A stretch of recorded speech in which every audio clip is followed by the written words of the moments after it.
আলহামদুলিল্লাহ কোরিয়াতে দুদিন ভারী তুষারপাতের পর আজ মোটামুটি রোদ উঠছে,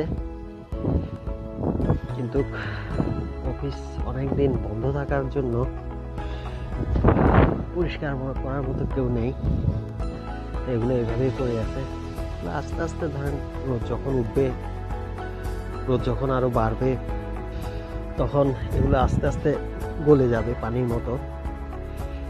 এই যে ফসলি জমি সব সাদা হয়ে আছে, খুব সুন্দর পূর্ব দৃশ্য, দেখতে ভালোই লাগে।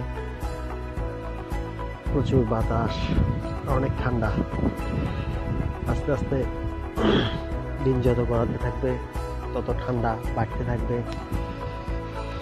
অনেক অনেক কিন্তু তুষার পড়ছে, অনেক ভারী তুষারপাত হয়েছে। তো সকাল থেকে অনেক হয়ে গেছে, গলে গেছে। এই যে আমরা একসময় ছবিতে দেখতাম তুষারপাতের এরকম দৃশ্য, এখন আমরা বাস্তবে দেখতেছি। আসলে এসব দৃশ্য দেখার জন্য হলেও একবার বিদেশ বা এক দেশে গেলে একরকম আপনি দৃশ্য দেখতে পাবেন। এটা হচ্ছে কোরিয়ার দৃশ্য। সবাই ভালো থাকবেন। আসসালামু আলাইকুম।